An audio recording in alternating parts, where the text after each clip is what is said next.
As Americans today remember the men and women who lost their lives while serving in the U.S. Armed Forces, my next guest is also remembering her son. Terrorists murdered Sean Smith on September 11th of last year. The 34-year-old was on temporary assignment in Benghazi and was in the consulate when it came under attack. Sean and 3 other Americans died that day. Today, Sean's mom is still searching for answers. Patricia Smith, thank you for being here. Can we just start off with thanking you and your family and the families of the others who lost their lives that day for their service? Let's just start with that. Talk to us about what you've learned in the months since the Benghazi attack, terror attack. What do we know? What are we still looking for answers for? I would like to have someone get back to me as to what exactly happened and why and who made the decisions. So far, no one at all has gotten back to me. Everything I've learned from the media and from outside sources. They don't bother getting back to me and talking to me as they promised. Mrs. Smith, it appears that there are 2 major questions that need to be answered. For me, the biggest one is who gave the stand-down order? Who was the one who said, with 7 hours between the initial attack and the final attack that killed 2 more of our American people, our American guys there, who said don't go send help? That's one question that needs answering. And the other one is who actually changed the talking points to change it from what it was, a terror attack, to make it look like blaming a YouTube video. Have you gotten answers to either one of those? No, I haven't. Have you learned anything? Have you found out who the actual person was who said, don't send additional help to Benghazi?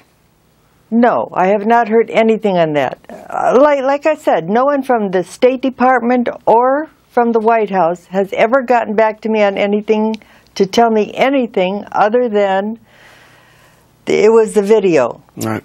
Mrs. Smith, President Obama, it could appear that he's using former Secretary of State Hillary Clinton to kind of shield him from some of this. Who do you blame? Do you blame President Obama, or do you blame Hillary Clinton, or do you blame someone else completely? Well, they both don't know anything.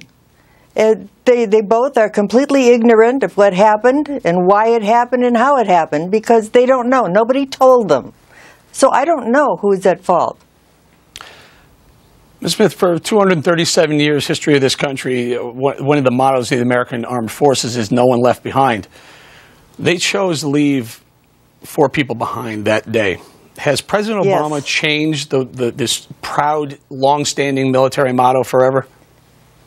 No, because the people wanted to come and help, and they were told to stand down, and Hillary did not even bother knowing that these people were in trouble, even though they asked for help many, many times for security. She didn't even bother doing anything about it because she said she didn't know.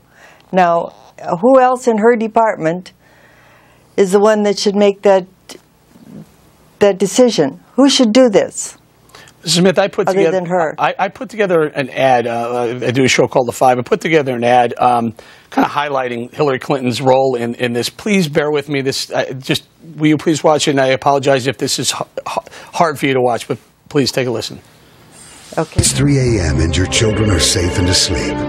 But there's a phone in the White House and it's ringing. Something's happening in the world. Your vote will decide who answers that call. Whether it's someone who already knows the world's leaders, knows the military, someone tested and ready to lead in a dangerous world. It's 3 a.m. and your children are safe and asleep. Who do you want answering the phone?